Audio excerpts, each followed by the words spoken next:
अस्सलाम वालेकुम दोस्तों। दोस्तों ज़रा सोचिए, अगर आप बिल्कुल बेकसूर हो मगर आप पर चोरी का इल्ज़ाम लगा दिया जाए, गांव वाले ताना मारे, दोस्त भी छोड़ दें और अपनों को भी शक होने लगे, तो क्या आप टूट जाएंगे या सब्र करेंगे? आज की कहानी है एक ऐसे ही आदमी की जिसने झूठे इल्ज़ाम का सब्र किया और आखिर में अल्लाह ताला ने उसे इतना ऊंचा मकाम दिया कि वही लोग उसके कदम चूमने लगे जो कल तक उसे चोर कहते थे। कहानी सुनने के बाद, वीडियो देखने के बाद आप समझेंगे कि सब्र सिर्फ एक शब्द नहीं, ये इंसान की ज़िंदगी बदल देने वाली ताकत है। तो चलिए शुरू करते हैं ये दिल छू लेने वाली दास्तान को। बहुत पुराने ज़माने की बात है। एक छोटा सा गांव था। उस गांव में एक शख्स रहता था। नाम था हसन। हसन बेहद नेक दिल और मेहनती आदमी था। हलाल रोजी कमाना उसका उसूल था। गांव वाले उसकी इज्जत करते थे, लेकिन जैसा कि होता है ना, नेक इंसान को देखने वाले सबको अच्छे नहीं लगते। गांव का एक अमीर और घमंडी आदमी हसन से जलता था। एक दिन गांव के एक बड़े घर में चोरी हो गई और अजीब बात यह कि सबकी नज़रें सीधे हसन पर टिकी। क्यों? क्योंकि वो अमीर आदमी जो हसन से जलता था, उसने लोगों में अफवाह फैला दी थी, चोरी और कौन कर सकता है, यही हसन। बाहर से नेक बनने का ड्रामा करता है मगर असल में चोर है। गांव वाले धीरे धीरे उसकी बातें मानने लगे। लोग हसन से कतराने लगे। बच्चे सड़क पर देखकर कहते, ये देखो चोर जा रहा है।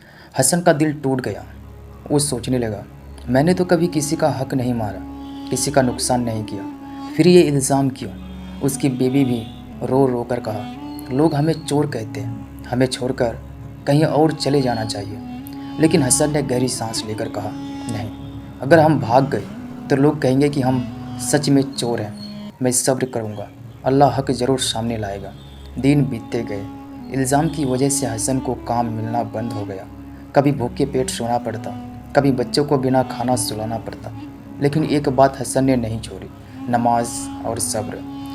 हर नमाज में वो हाथ उठाता और कहता, ये अल्लाह तू जानता है कि मैं बेकसूर हूँ, मुझे सब्र की ताकत दे और सच्चाई सामने ला। करीब 40 दिन गुजर गए। एक दिन अचानक उस अमीर आदमी का नौकर पकड़ा गया। उसने चोरी करते हुए मान लिया कि असली चोर वही है और उसने ये सब अपने मालिक के कानों पर किया था, कहने पर किया था, ताकि इल्ज़ाम हसन पर लगे। गांव वाले सन्न रह गए।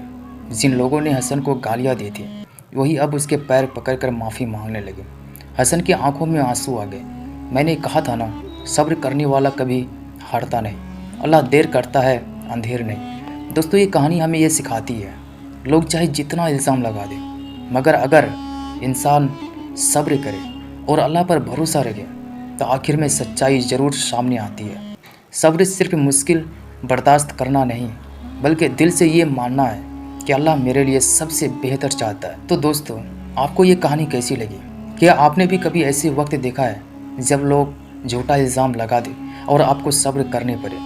अगर हाँ, तो नीचे कमेंट में अपनी बात ज़रूर लिखें। अगर ये कहानी आपके दिल को छू गई हो तो इसे लाइक करें, अपने दोस्तों और फैमिलियों के साथ शेयर करें। और अगर आप चाहते हैं ऐसी भी इस्लामिक कहानियाँ सुनना तो चैनल को अभी सब्सक्राइब कर लीजिए। याद रखिए, आपका हर लाइक और कमेंट हमें और ऐसी कहानियाँ बनाने में हिम्मत देती है।